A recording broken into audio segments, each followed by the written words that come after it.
Welcome to the DYOPATH podcast. I'm Bill Borbas, and today I'm joined by DYOPATH CEO Rob Koch. Rob, how you doing today? Bill, I'm doing well. How you doing? I'm doing fantastic. Thank you so much for joining. Yeah, how's your family doing with COVID-19? You guys all healthy and safe? We are, and we're now enjoying some of the abundant sunshine and getting out, so making the most of it. How about you? Same. It's great to see everyone in our neighborhood out walking around. I think that's pretty exciting for our community that we all are getting outside and enjoying the weather. Excellent.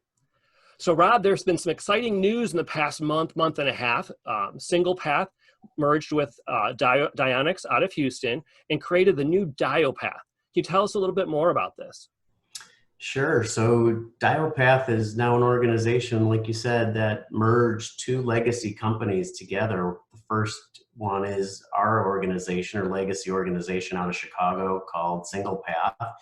And the other organization is out of Houston called legacy companies Dionex. And so the word DYOPATH comes from the first part of Dionex and the second part of SinglePath, which is now DYOPATH. And so that's the name of the company. And in terms of, I guess, what we do or, size, geography, focus, that kind of thing, we've got about 200 employees combined. Our offices are in Chicago and Houston. And we really are focused on schools and businesses in both geographies or both markets. And why the merger? Why did this come to be?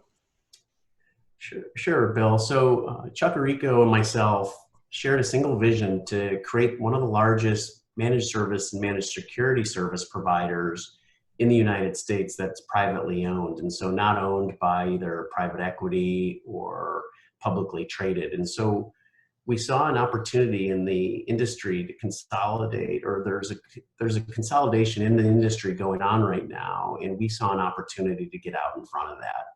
It also allows us to bring some of our legacy solutions to each market in terms of cross-selling our services.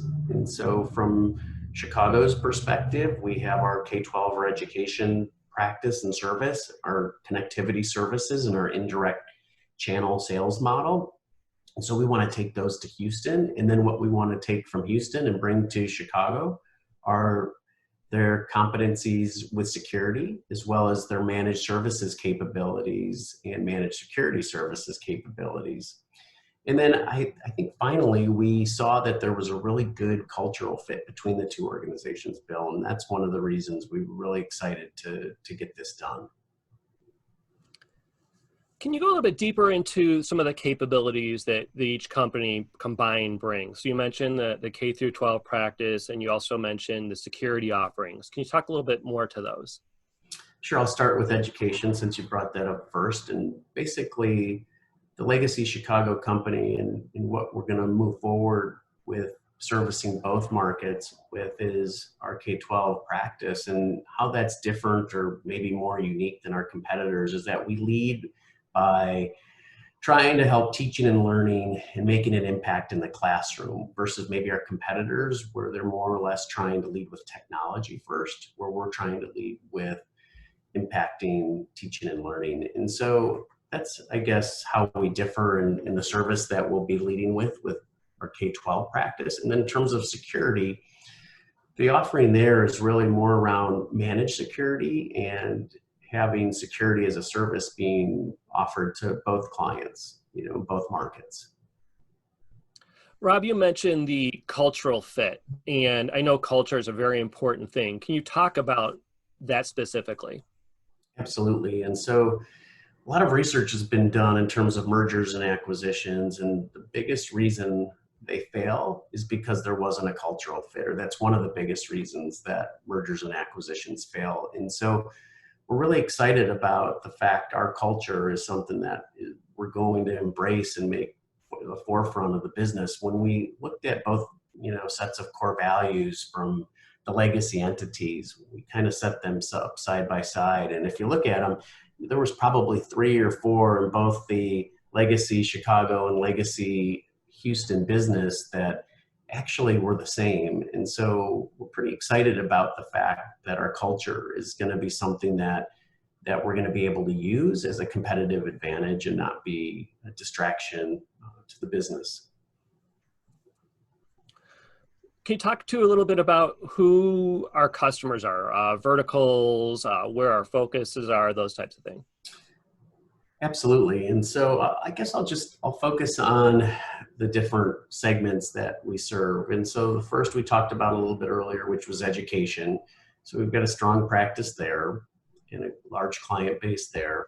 The second I would say is federal government. And so we have a lot of federal government clients, DYOPATH does. And third, I would say is energy, given that we have offices in Houston. There's a lot of Houston-based companies that are from the energy sector and utility sector. And so the third or fourth segment I'll just kind of put into one bucket, which is small and medium-sized commercial businesses, so maybe 1,500 employees and less, 2,000 employees and less, that don't fall in one of those other three categories.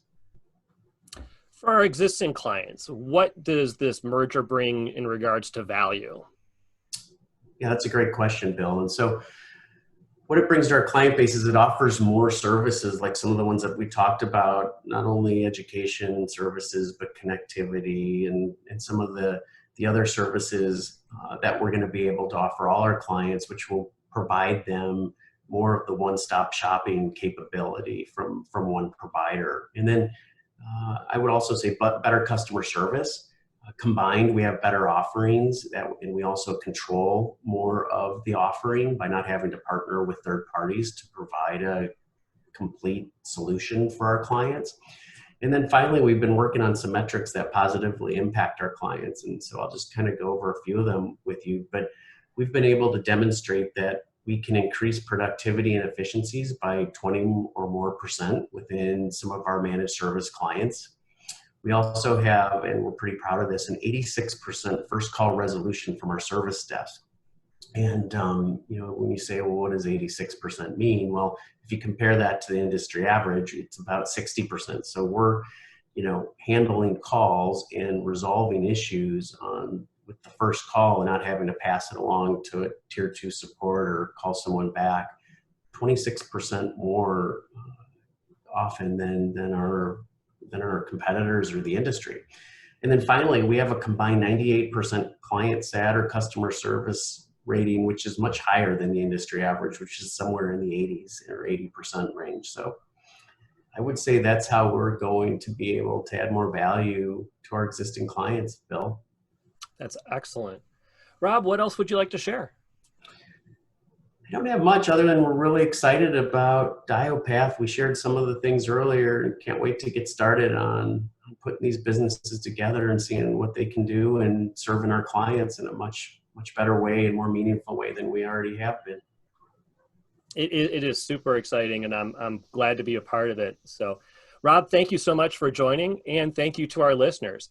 If you found value in our podcast, please subscribe and comment. You can also follow DYOPATH on LinkedIn, Twitter, and Facebook, and of course, dyopath.com. Thank you.